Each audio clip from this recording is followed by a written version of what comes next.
WVUA-FM, Tuscaloosa. Hello, everybody. Welcome to episode 3 of 3-Point Conversion. Quite an episode that we have a lot to talk about. XFL, Week 2 and all that. USFL, the ticket prices are out. A lot to talk about from that front. And then, of course, XFL Week 3 preview. So, of course, I'm Carson Keel with my host, Adam Hambright. And let's just go ahead and straight get on into it. So, Week 2 of the XFL has come and gone. And let's start off with the first game that happened. I want to hear, Adam, first, your thoughts. St. Louis at Seattle for Thursday Night Football. So St. Louis and Seattle, I know I at least had put this as like my game to watch, or the one that I was going to watch going into Week 2, mostly because of A.J. McCarron, who had, led game-winning drive in the first game to win that one. This game, once again, has to lead a game-winning drive at the end to win the game, beating the Seattle Sea Dragons, and probably was the best game of the weekend. I thought it was. I agree. We had, A.J. McCarron, 22 of 36, 184 yards and the touchdown. Then you have for Seattle, for their passing, Ben DiNucci, 19 of 29, 196 yards, 2 touchdowns. Josh Gordon did have 1 catch for 33 yards. That's probably the most well-known player on Seattle's team. But, yeah, they very entertaining game. I thought this one was good. Seattle Sea Dragons do play in the same stadium that the Seattle Seahawks play in, so it looks good. It does. Week 1, I feel like Week 1 surprised everybody with how good it looked product-wise. Week 2, we had this game, which is very competitive. We had another game. We did have another game that we'll get into in just a second that was not as good. But I can let you talk about this game first. Yeah, so I'm very interested, and I want to get your thoughts after this. Can St. Louis kind of keep up this momentum of having comebacks? Because it's super strange, and we'll talk about this, especially when it comes to Week 3, because, and I know the next game we talk about, basically the two comeback teams are going to be facing each other. It's going to be a comeback off. Yeah. And it's going to be very... Can St. Louis keep up this momentum of falling behind and then catching back up at the last second? That's my real question. I think eventually St. Louis will need to put together a full game where they take the lead early and, hang on, maybe actually, win a game convincingly. And that might happen with some of these teams that don't look as good as the other ones right now. But for a full season, we'll see. Right now, all they've done is win. I can't say that they're going to lose until they actually lose. I just think eventually it's going to take its toll of every week, we got to do another game-winning drive, which maybe AJ's ready for it. He enjoys playing. He said it himself this past weekend that the reason he went to the XFL over a backup job in the NFL was so his kids could see him play, and his kids have been seeing him win. So maybe, as long as you have the confidence from your quarterback, maybe that's all you need. But we'll see. I think they actually need to put together a full game, though. Yeah, I agree. I think Seattle, they probably should have won this game if it was not for a game-winning drive. That's basically somehow St. Louis' speciality. So I think, I think Seattle should have won this game technically, but hey, we have one other thing. So let's move into our next game. DC at Vegas. Adam, do you want to talk about our field conditions for this game? Yeah, I want to talk about it a little bit. Okay. So for most of these games, they at least look good. Right. It's a good product. Some people have said that, it's a lower level product than the NFL. Obviously, It is. These players haven't been able to make it in the NFL yet. Maybe they'll get a second chance if they play well enough. But you still want, when you have your viewers turn on a game, they want to at least have the illusion that they're watching high-level football.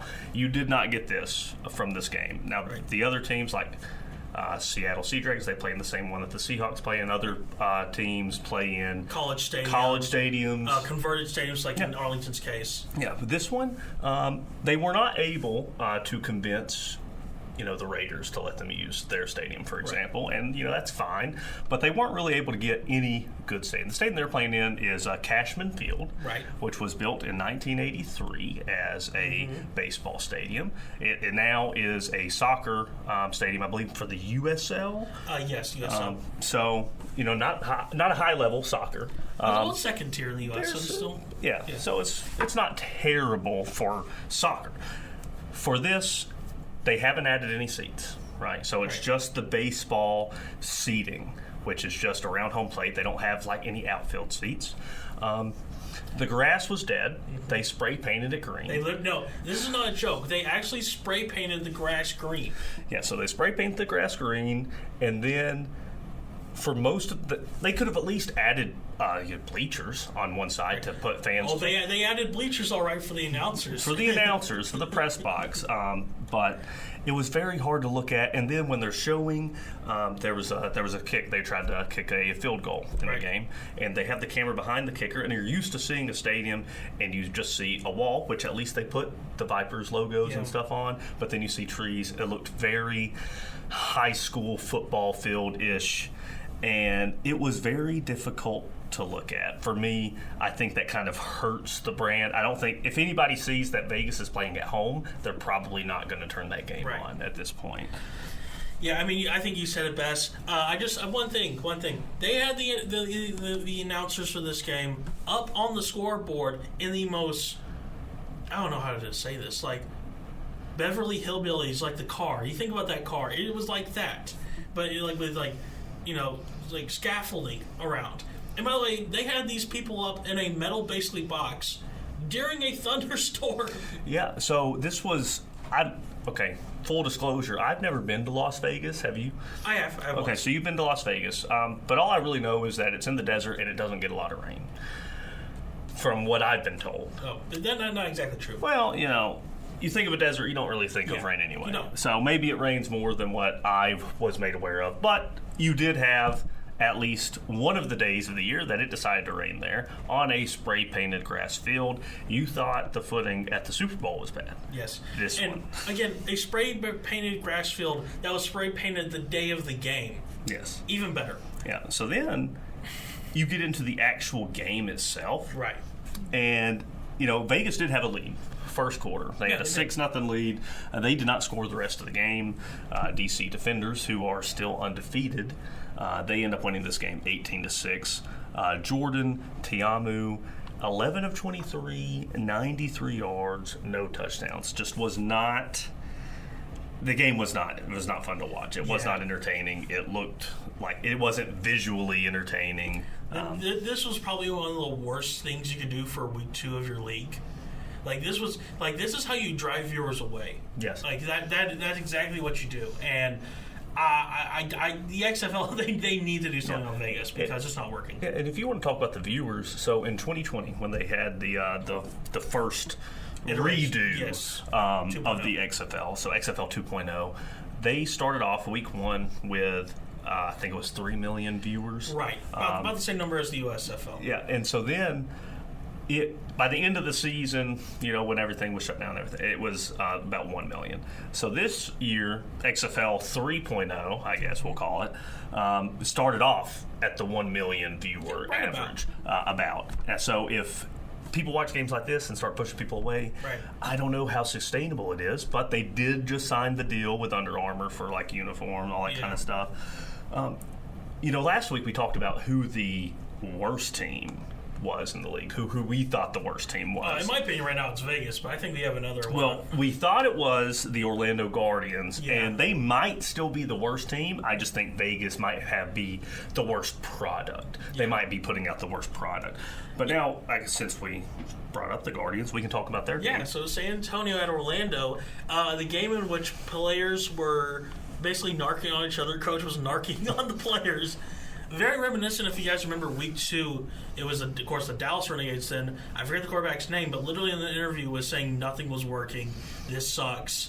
There needs to be some change. Yeah, I don't think I've ever heard a coach say something like this. So, obviously, Guardians blown out in the first game. They get blown out in this one. But when they're interviewing the coach, and the coach he literally says, we need to get different guys in here. Like basically just saying this team stinks. So maybe if that's how you want your coach talking, it's okay. At least they had a good stadium, though. The Camping World Stadium down there. They did. But they played San Antonio. San Antonio Brahmas, who are now 1-1. I actually watched a lot of this game. I was at a restaurant. They happened to have it on. It was either watch this or the Jake Paul boxing match. I know which one I'm watching. So I watched the XFL, And so Jack Cohn, quarterback of San Antonio, 16 of 24 for 3 touchdowns. Yeah. Now that was obviously like when you look at the first part where it's like 16 of 24, but 3 touchdowns, like that's a very good performance. And again, just go back to week 1. If it wasn't for a St. Louis game-winning drive and literally like 15 points in like 1 minute, San Antonio would have won that game. They would have been 2-0. They could be 2-0. And then you look at the Guardians. So Paxton Lynch comes in again, 9 of 19, 79 yards, but he did throw a touchdown. So even though for week 1, he got benched, and he was the first player to ever get benched in like 4 different professional football leagues. He at least got a touchdown pass, and he might have played better than Tiamu did in that other game that we mentioned. DeAndre Francois, he also came into the game 6 of 13, 1 touchdown, 1 interception. It'll be interesting to see if they continue to go with just 2 quarterbacks. You did bad in the first quarter, maybe I'll go with a different one.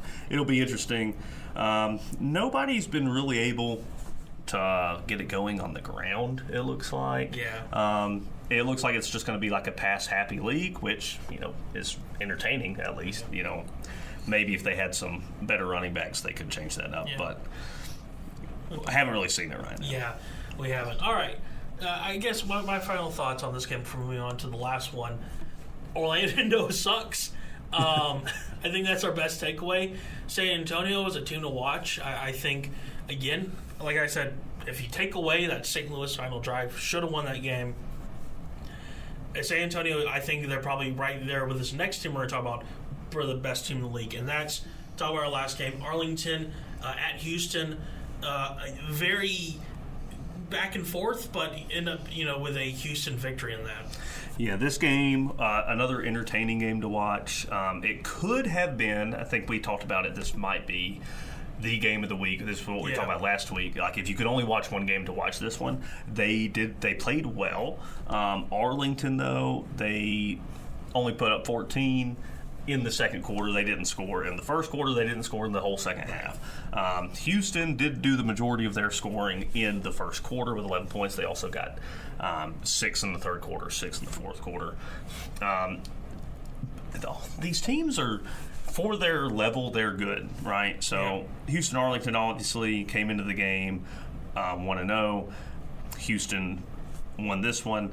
For Arlington, Drew Plitt, 15 of 29, 2 touchdowns, 1 interception. Once again, how I was talking about the rushing not being able to go. Their leading rusher, Devion Smith, 7 carries for 16 yards. Just not really... Just no team's really attempting to run the ball at this point. We go on to Houston. They had Brandon Silvers, 14 of 28, 173, 2 touchdowns, no interceptions. Cole McDonald did throw 1 pass. It was incomplete. These quarterbacks are not Patrick Mahomes. They're not Tom Brady. Right, we shouldn't expect that at all. Don't expect to see just outrageous numbers when you're watching these games, but these games are fun to watch. I'd say that. It's been good so far, unless you're a Guardians fan or you happen to watch that game in Vegas. Yeah. So I guess with those games out of the way, week 2, let's go and talk about some USFL news that came out. So, of course, we had the draft we talked about that this past episode. But the USFL, they decided to go ahead and announce their ticket prices. Yep. And have you seen these? I looked at a couple of things, but just run me through it again. Okay. So let's talk about the ones that is for the kind of the 3 main teams. Canton, Memphis, and Birmingham. These are their ticket prices. We're going to start with single games. $10 end zone tickets. Okay. Not bad. Yeah. $25 for sideline tickets. And then $40 for club. If you're in Birmingham and stuff like that, it's basically the middle. And so that's all just for one game. Right. Yeah. And then this is where the funny part starts to kind of come out. For $30, that is your season ticket to the end zone. That's for all 6 games in a hub. Yeah, so definitely saving some money right there. Yes. $90 for sideline. And then $220 for club. Yeah. Like that's like basically paying for 3 games for basically half the games. And it's like, have you ever seen a league kind of do things like this when it comes to ticket pricing? Before we talk about Detroit's, which is even more insane. It's interesting. I'm used to ticket prices being a lot higher than this. Yeah. I have also bought season tickets for Alabama here. Right.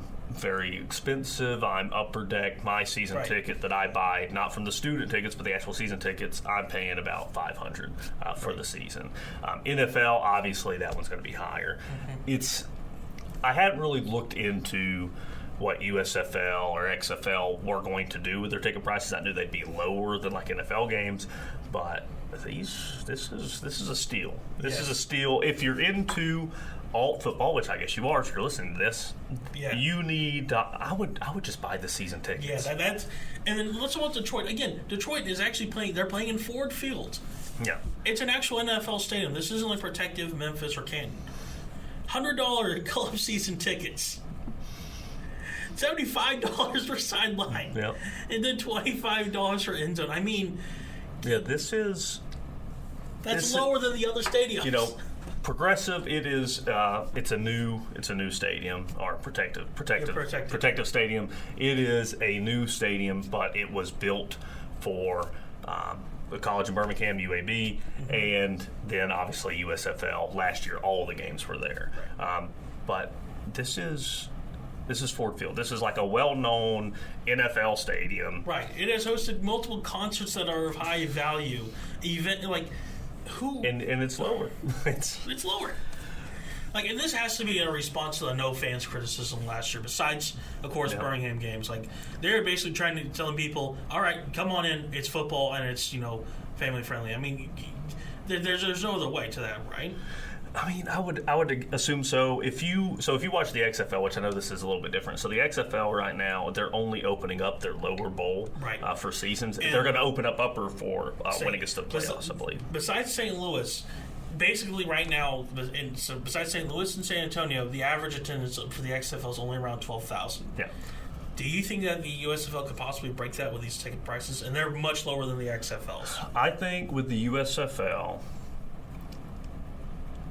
with the ticket prices, you can have, you can take your family to a game very easy, and you can get season tickets. I don't know what the average income level of the USFL fans are, but it seems to me like you could just pretty much buy season tickets for at least 2 people in the family, and like you can go, anywhere. Like if you're in Birmingham, 120 season tickets for like club. Club seats. And by the way, for the club ticket, from what I'm reading, because I've been looking at them, but that includes like the club private bar and everything. Like it's like, that's who would have thought? So with Birmingham, obviously all the games were there last year. Right. This year, you're going to have multiple, sites. It'll be interesting to see because a lot of these fans, they didn't have these games at home. They didn't. It's not going to be in every single market, but in the ones that it is now, you can have fans that missed out on the first season, and then they can come in for this season. So I think you could have better attendance at the USFL, especially if the games are looking better. And we already know that the actual venues are going to look better than what has been shown in the XFL in some of these games. But if the actual play on the field starts being better, especially in Birmingham, they like football. They don't have any NFL team that's the closest one is Tennessee Titans, Atlanta Falcons, but most of the people are watching college football around here. So with the Stallions, especially since they won the championship last year, and then they brought in a couple guys from UAB, you can start pulling in some more of the local fans. Yeah. I think they could easily break the attendance from the XFL. Yeah. And I mean, plus, you talked about how every single game, instead of 40 games in a stadium this year, it's at max, I'm going to say, doing math, 12-ish? Like, because you have to, basically it's New Orleans and Birmingham, and then you subtract one because Birmingham, well, two actually, but still, it's kind of, it's like, you don't have that kind of thought of possibly like burning out a fan by having all your games, back technically home. So yeah, it's gonna be a little bit easier on the fans, and as long as the games are good, you're gonna have people watch. So I think I would buy these ticket prices if I knew I could make it to all of them, but I got other stuff I got to do. But I might get to a few games. We'll see. Yes. So let's go ahead and talk about last thing, XFL Week 3 kind of preview. Let's start it off. Seattle is at Vegas. Okay.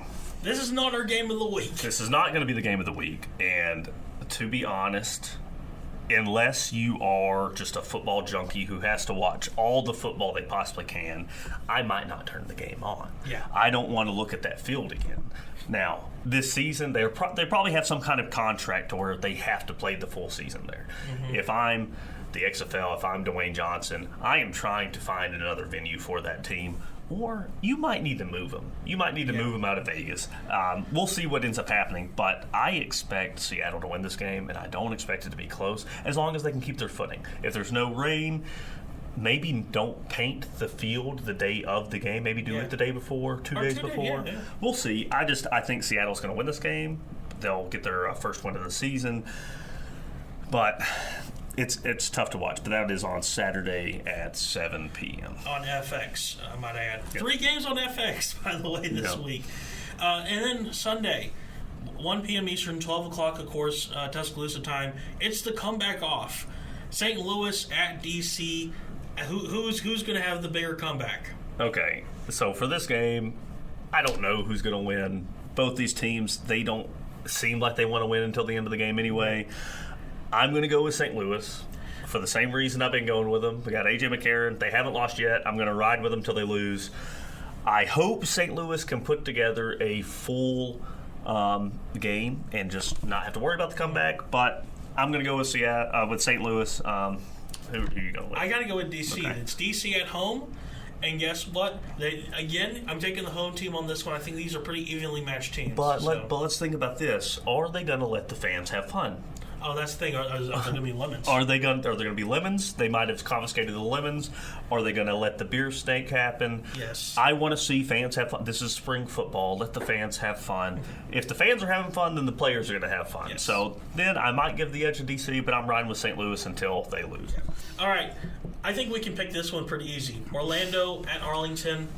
I got to go with Arlington. Orlando still looks like the worst team. Even though Vegas was terrible to look at, this team, they're just not good right now. Yeah. You heard it from the coach. Yeah. Take Arlington. If you're betting, take Arlington. Yeah. And then the game of the week, because Definitely. these are two teams that are basically, my opinion, top of the league. San Antonio's at Houston. I have my pick. What's yours? Okay. So part of me wants to go with Houston, the undefeated team. They are at home. But the Brahmas, man. Brahmas. I'm going with the Brahmas.